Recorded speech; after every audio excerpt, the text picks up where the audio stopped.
আসসালামু আলাইকুম ওয়া রাহমাতুল্লাহি ওয়া বারাকাতুহু। হ্যালো ভিউয়ার্স, আশা করি সবাই ভালো আছেন, সুস্থ আছেন।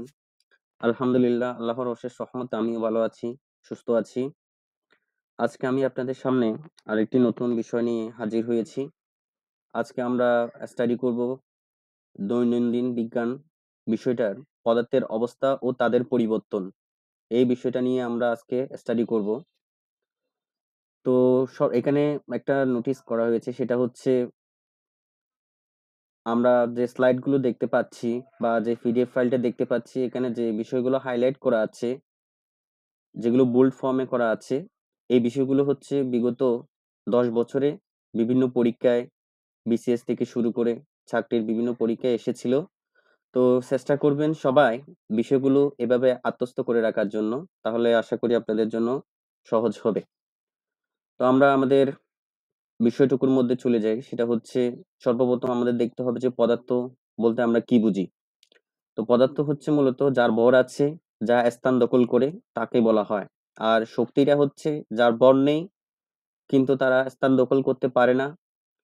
আর উদাহরণ হিসেবে আছে হচ্ছে তাপ, বিদ্যুৎ এবং আলো। তো এখানে তাপ, বিদ্যুৎ, আলোক হাইলাইট করা হয়েছে কারণ বিগত 2 থেকে 3 বার এই প্রশ্নটা এসেছে যে নিচের কোন অপশনটি বা নিচের কোনটি শক্তির উদাহরণ।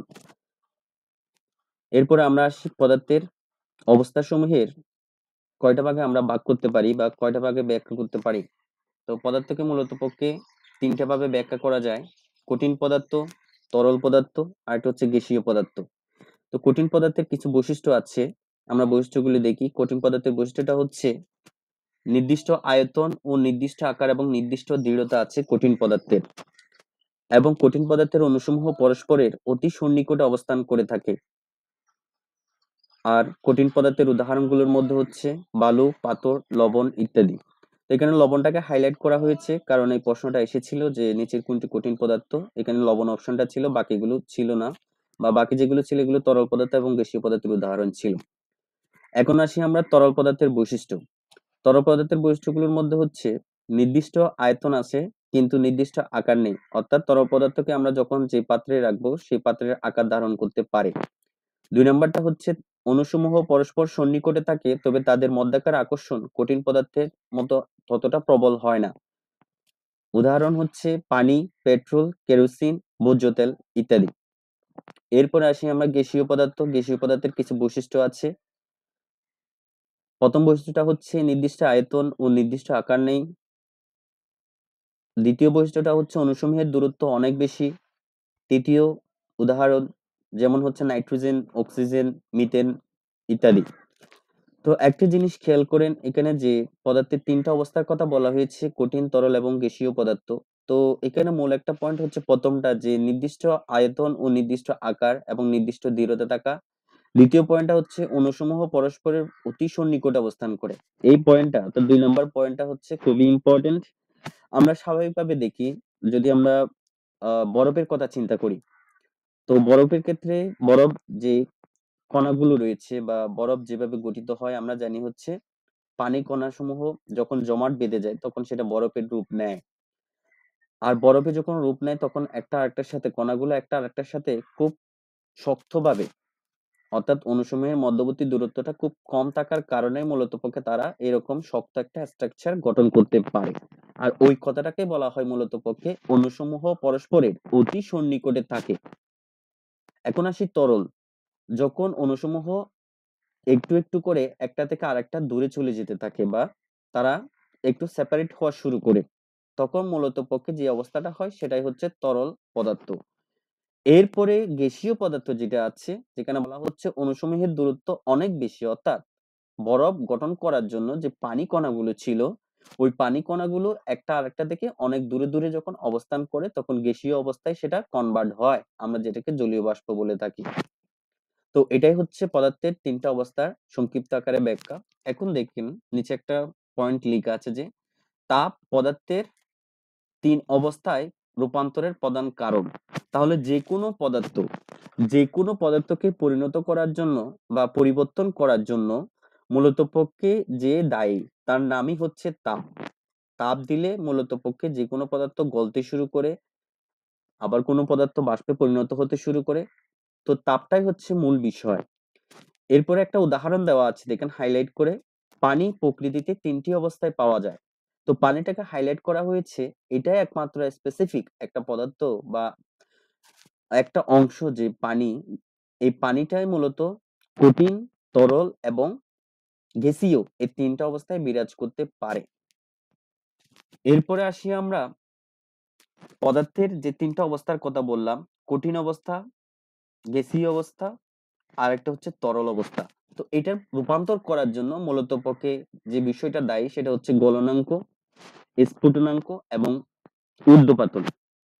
তো এখন আমরা দেখব গলনাঙ্কটা কি এবং এর কয়েকটা উদাহরণ দেখব এবং এর প্রসেসটা আমরা জানবো। গলনাঙ্কটা হচ্ছে কোনো কঠিন পদার্থকে তাপ দিলে প্রথমে তার একটি নির্দিষ্ট উষ্ণতায় কঠিন পদার্থ গলতে শুরু করে। যতক্ষণ পর্যন্ত সমস্ত কঠিন পদার্থ তরলে পরিণত না হয় ততক্ষণ পর্যন্ত এই উষ্ণতা স্থির থাকে। আচ্ছা, এখানে গলনাঙ্ক, স্ফুটনাঙ্ক এবং ঊর্ধ্বপাতন আলোচনা করার আগে আপনাদের একটা কথা বলে রাখি। অনেকেই হয়তো ভাবছেন যারা ভিডিওটা দেখছেন যে জিনিসটা সহজে আমরা বলতে পারি, এটার জন্য এতগুলো লেখা কেন দরকার হলো? ভাই, আসলে এতগুলো লেখার কারণ হচ্ছে পরীক্ষা যারা প্রশ্ন করে তারাই জানে যে এই জিনিসটা এভাবে ব্যাখ্যা করা যায়। অর্থাৎ যখন সরল বাক্যে কোনো কিছু প্রকাশ করা যায় সেটাকে যদি আমরা জটিল বাক্যে কনভার্ট করি তাহলে বাংলাদেশের মধ্যে বা আমাদের দেশে অনেক স্টুডেন্ট আছে কনফিউশনে পড়ে যায় যে আসলে এই জিনিসটা দিয়ে কি চাচ্ছে, অর্থাৎ আমি কোন উত্তরটা দিব। আবার মাঝে মাঝে এমনও হয় যে মনে হয় এটার উত্তর এটা হবে, অর্থাৎ সঠিক উত্তরটা বাদ দিয়ে সে ভুল উত্তরের দিকে চলে যায়।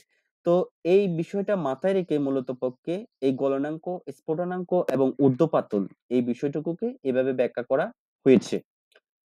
তো গলনাঙ্ক জিনিসটা আমরা প্রথম প্যাটার্নটা দেখলাম যে কোনো কঠিন পদার্থকে তাপ দিলে, তাহলে তাপ দিলাম, বরফকে আমরা তাপ দিলাম, তার একটি নির্দিষ্ট উষ্ণতায় কঠিন পদার্থ গলতে শুরু করে। তাহলে বরফের মধ্যে যখন টেম্পারেচার আমরা ক্রিয়েট করলাম, আস্তে আস্তে আমরা দেখতে পাচ্ছি যে বরফটা আস্তে আস্তে গলতে শুরু করেছে।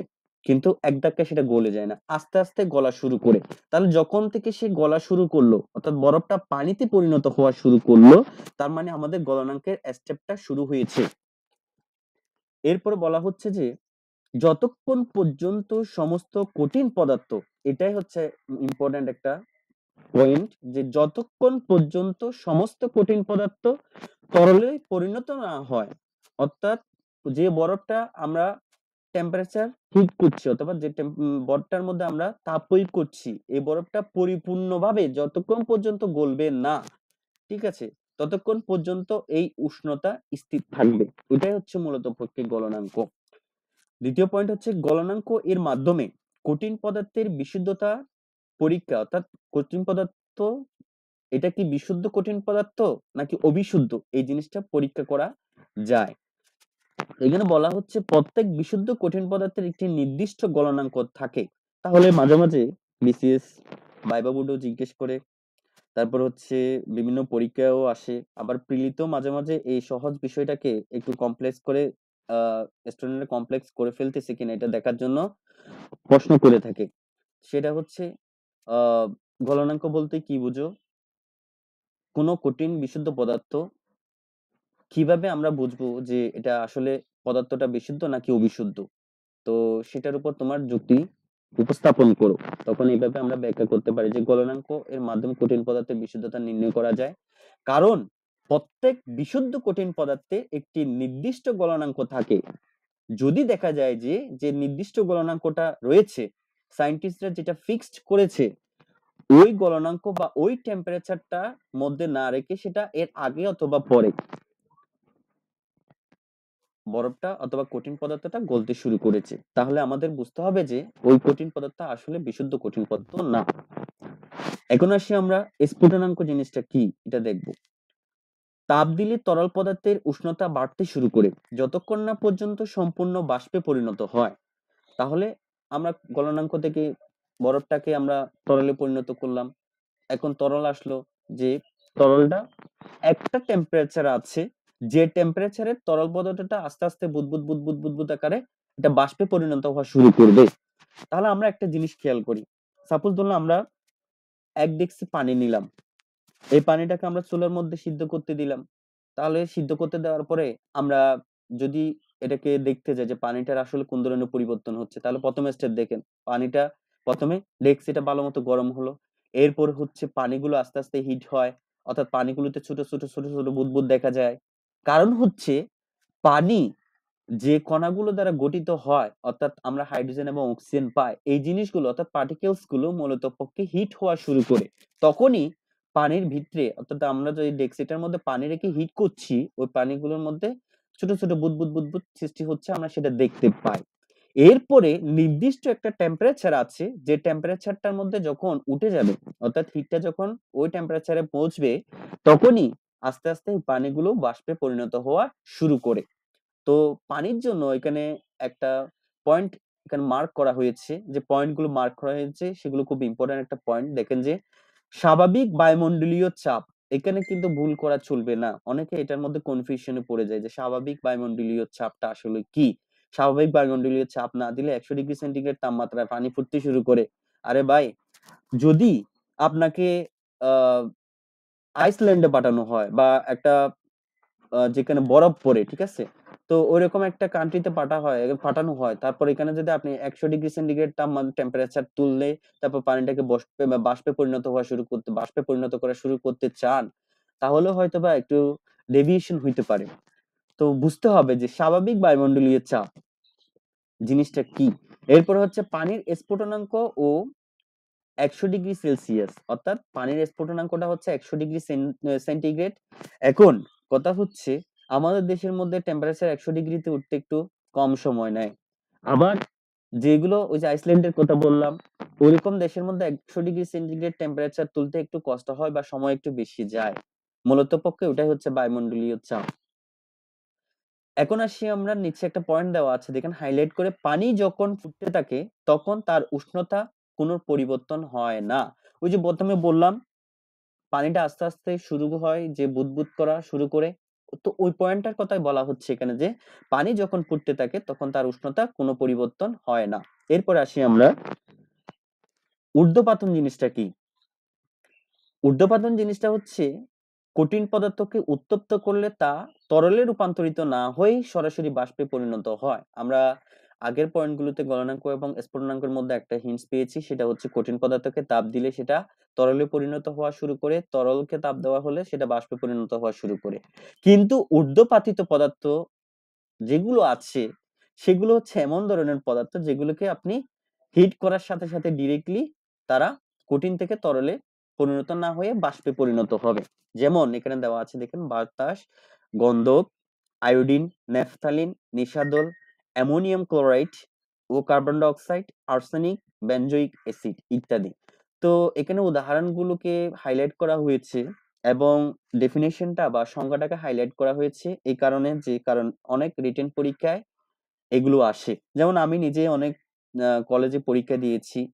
অনেক স্কুলেও পরীক্ষা দিয়েছি, মাধ্যমিকে, উচ্চ মাধ্যমিকে পরীক্ষা দিয়েছি। তো ওইখানে দেখতে পেয়েছি যে কেমিস্ট্রির যে সেকশনটা থাকে ওই সেকশনটার মধ্যে শর্ট প্রশ্ন হিসেবে এই জিনিসটা দিয়ে থাকে। অনেক জায়গায় দেখেছি। এজন্যই মূলত পক্ষে সংজ্ঞাটাকে আপনারা, এটা বিসিএস এর মধ্যেও মাঝে, মাঝে আসে যে ঊর্ধ্বপাতন বলতে কি বুঝো? উদাহরণ দাও। এটার সাথে আরেকটা এক্সট্রা অংশ এড করে দেয়। তো এটাই হচ্ছে সংজ্ঞা এবং উদাহরণ। আর উদাহরণগুলোকে আপনারা একটু ভালো করে মুখস্থ করে রাখার চেষ্টা করবেন। কারণ হচ্ছে আ প্রিলিতে বিভিন্ন পরীক্ষায়, চাকরির বিভিন্ন পরীক্ষায় উদাহরণগুলো আসে। এরপরে আসি আমরা, আ আমাদের মূলত পক্ষে পদার্থের অবস্থা দেখা শেষ। এখন আমরা পদার্থের শ্রেণী বিভাগসমূহ দেখব। পদার্থকে কয়টি ভাগে ভাগ করা যায়? পদার্থকে মূলত ২ টি ভাগে ভাগ করা যায়। একটা হচ্ছে মিশ্রণ, আরেকটা হচ্ছে কাঠি বস্তু। কাঠি বস্তুকে ২ টি ভাগে ভাগ করা যায় আবার। সেটা হচ্ছে মৌল বা মৌলিক পদার্থ, আরেকটা হচ্ছে যৌগ বা যৌগিক পদার্থ। তো মিশ্রণ জিনিসটা কি সেটা আমরা দেখি। মিশ্রণ হচ্ছে ২ বা ততোধিক পদার্থকে যেকোনো অনুপাতে একত্রে মিশালে যদি তারা নিজ, নিজ ধর্ম বজায় রেখে পাশাপাশি অবস্থান করে তখন তাকে বলা হবে মিশ্রণ। তারপর বায়ু একটি মিশ্র পদার্থ। এটাকে হাইলাইট করা হয়েছে কারণ প্রশ্নটা এসেছে। তো বায়ু একটি মিশ্র পদার্থ, এর কারণটা কি? তো প্রশ্নটা আবার সংক্ষিপ্ত আকারেও আসতে পারে, আবার এমসিকিউ আকারে আসে। তো বায়ু একটি মিশ্র পদার্থের কারণটা হচ্ছে বায়ুতে উপাদানসমূহ হচ্ছে নাইট্রোজেন, কার্বন ডাই অক্সাইড, ইত্যাদি নিজ নিজ ধর্ম বজায় রেখে পাশাপাশি অবস্থান করে। এরপরে আসি আমরা কাটি বস্তু 2 নম্বর শ্রেণী বিভাগটা, যেটা হচ্ছে কাটি বস্তু। কাটি বস্তুকে দুইটা ভাগে ভাগ করা যায়। একটা হচ্ছে মৌল বা মৌলিক পদার্থ, আর একটা হচ্ছে যৌগ বা যৌগিক পদার্থ। তো মৌলিক পদার্থ কাকে বলে? যে বস্তুকে রাসায়নিকভাবে বিশ্লেষণ করে অন্য কোনো সহজ বস্তুতে রূপান্তরিত করা যায় না। অর্থাৎ মৌলিক পদার্থের মিশ্রণটা হচ্ছে এমন মিশ্রণ যেটাকে আপনি আবার আলাদা করে পরিবর্তন করাতে পারবেন না। এরপরে যৌগিক পদার্থ, যে বস্তুকে রাসায়নিকভাবে বিশ্লেষণ করলে 2 বা ততোধিক মৌলিক পদার্থ পাওয়া যায়। যেমন এখানে উদাহরণ দেওয়া আছে, দেখেন যে পানির উদাহরণ দেওয়া আছে। তাহলে পানিটা কি নিয়ে গঠিত হয়? পানিটা হচ্ছে 2 মোল হাইড্রোজেন এবং 1 মোল অক্সিজেন নিয়ে পানিটা গঠিত হয়। তো পানিটাকে যদি আমরা ভাঙি তাহলে আমরা দেখতে পাবো যে এটা হাইড্রোজেন এবং অক্সিজেন নিয়ে গঠিত হয়। তো ওইটাই বলা হয়েছে যে মিশ্রণটাকে যদি আমরা ভাঙি আলাদা আলাদা অংশ পাবো। এরপরে ইস্পাত। ইস্পাত হচ্ছে লোহার সংকর ধাতু।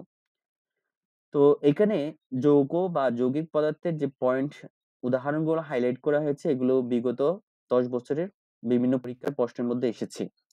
মৌলিক বা মৌলিক পদার্থের উদাহরণগুলো দেখি। এখানে নিয়নটাকে হাইলাইট করা হয়েছে কারণ নিয়ন এই পয়েন্টে এসেছে বিভিন্ন পরীক্ষায়। এরপরে আসছে হাইড্রোজেন, নাইট্রোজেন, অক্সিজেন, তামা, সোনা, লোহা ইত্যাদি। এরপরে আরেকটা পয়েন্ট আছে, মৌল বা মৌলিক পদার্থের সবচেয়ে বেশি পরিমাণে যেটা এসেছে সেটা হচ্ছে পৃথিবীতে বর্তমানে মৌলিক পদার্থের সংখ্যা হচ্ছে 118টি। 98টি মৌল প্রকৃতিতে পাওয়া যায়, ন্যাচারালি পাওয়া যায়। 20টি মৌল কৃত্রিম উপায়, অর্থাৎ আর্টিফিশিয়ালি এটাকে ক্রিয়েট করতে হয় বা ইনভেন্ট করতে হয়। তো এটাই হচ্ছে মূলত আমাদের পদার্থের শ্রেণীবিভাগ সমূহের সংক্ষিপ্ত ব্যাখ্যা। এরপরে আসি আমরা পদার্থের পরিবর্তন। পদার্থের 2 ধরনের পরিবর্তন হয়। একটা হচ্ছে ভৌত বা অবস্থানগত পরিবর্তন, আরেকটা হচ্ছে রাসায়নিক পরিবর্তন। ভৌত বা অবস্থানগত পরিবর্তনটা কাকে বলে একটু দেখি আমরা। যে পরিবর্তনের ফলে পদার্থের শুধু বাহ্যিক আকার বা অবস্থার পরিবর্তন হয়, কিন্তু নতুন কোনো পদার্থে পরিণত হয় না।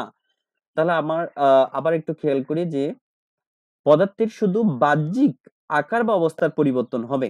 অর্থাৎ পদার্থ আমরা যেভাবে এটাকে মিক্স করতে গিয়েছি বা যেভাবে মিক্স করেছি, মিক্স করার আগে ছিল এক ধরনের অবস্থা, এক ধরনের একরকম। তারপর মিক্স করার পরে এটা নতুন আরেকটা রূপে পরিণত হয়ে গেল। তো এরকম অবস্থা একেবারে অবস্থানগত পরিবর্তন হবে। যেকোনো পদার্থের অবস্থানগত পরিবর্তন হবে। যেমন এখানে উদাহরণ দেওয়া আছে, দেখেন পানিকে ঠান্ডা করে আমরা বরফে পরিণত করতে পারি। আবার তাপ দিয়ে সেটাকে জলীয় বাষ্পে পরিণত করতে পারি। এরপর একটা লোহার টুকরাকে চুম্বক দ্বারা ঘর্ষণ করে আমরা চুম্বকে পরিণত করতে পারি। এরপরে এই জিনিসটা বেশিরভাগ করে থাকে হচ্ছে ইলেকট্রিশিয়ানরা। আপনারা খেয়াল করছেন কিনা জানি না। তারা যে স্ক্রু ড্রাইভারটা ইউজ করে, যখন যেকোনো স্ক্রু নেওয়ার জন্য ইউজ করে তখন একটু ঘষে নেয়। ঘষে নেওয়ার পরে এটাকে মূলত পক্ষে ঘষার কারণটা হচ্ছে ওই অংশটাকে একটু চুম্বক ধর্মে পরিণত করে, যাতে করে স্ক্রুটার গায়ে বা স্ক্রুটা যখন খুলে নিয়ে আসবে তখন যাতে স্ক্রু ড্রাইভারের সাথে সেটা লেগে থাকে। তো এটা হচ্ছে একটা কৌশল। এরপরে তাপ দিয়ে মোম গলানো।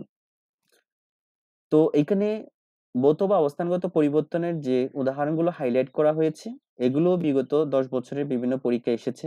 এরপর আসি আমরা রাসায়নিক পরিবর্তন, যেটা পদার্থের দ্বিতীয় পরিবর্তন। রাসায়নিক পরিবর্তন, যে পরিবর্তনের ফলে এক বা একাধিক বস্তু প্রত্যেকে তার নিজস্ব সত্তা হারিয়ে সম্পূর্ণ নতুন ধর্ম বিশিষ্ট এক বা একাধিক নতুন বস্তুতে পরিণত হয়। অর্থাৎ আমরা যে পদার্থগুলোকে মিক্স করছি বা যেগুলোকে পরিবর্তন করার জন্য আনছি, এগুলোকে মিক্স করার পরে দেখা গেছে যে এটা যে বৈশিষ্ট্যটা ছিল, যে ধরনের ছিল, এটা পুরোটা পরিবর্তন হয়ে নতুন আরেকটা রূপে পরিণত হয়েছে। তো এটাই হচ্ছে মূলত রাসায়নিক পরিবর্তন। উদাহরণগুলো দেখি আমরা। লোহায় মরিচা ধরা চাল সিদ্ধ করলে ভাতে পরিণত হয়। অর্থাৎ আমরা বাসাবাড়িতে যে কাজগুলো করি তার মধ্যে একটা উৎকৃষ্ট উদাহরণ হচ্ছে এটা, যে আমরা রেগুলার ভাত রান্না করি। তো আমরা অনেকে হয়তোবা চিন্তা করি নাই যে আসলে ভাত রান্না করা যেটা হচ্ছে এটা একটা ধরনের রাসায়নিক পরিবর্তন হচ্ছে চালের। এরপর হচ্ছে দুধকে ছানায় পরিণত করা, দিয়াশালাইয়ের কাঠি জ্বালানো। তো এগুলো হচ্ছে মূলত রাসায়নিক পরিবর্তন। তো একটা কথা বলে রাখি, এখানে রাসায়নিক পরিবর্তনের উদাহরণ যেগুলো আছে, এই উদাহরণগুলো একটু মাথায় রাখার চেষ্টা করবেন। কারণ অনেক জায়গায় এই উদাহরণগুলোই আসে। তো আশা করি ভিডিওটি আপনাদের ভালো লেগেছে। আম যদি ভিডিওটি ভালো লেগে থাকে তাহলে অবশ্যই আপনারা লাইক, কমেন্ট এবং শেয়ার করবেন। এবং সবচেয়ে আ বড় যে কথাটা সেটা হচ্ছে ভিডিওটি দেখার পরে অবশ্যই আমাদের এই চ্যানেলটি সাবস্ক্রাইব করতে আপনারা ভুলবেন না। কারণ অনেকে দেখা যায় হচ্ছে ভিডিওটা কমপ্লিট দেখে ফেললো, কিন্তু ভুলে তারা চলে গেল। চ্যানেলটি সাবস্ক্রাইব করল না। তো আশা রাখবো যে আপনারা চ্যানেলটি সাবস্ক্রাইব করবেন। তো সবাই ভালো থাকবেন, সুস্থ থাকবেন। আসসালামু আলাইকুম ওয়া রাহমাতুল্লাহি ওয়া বারাকাতুহু।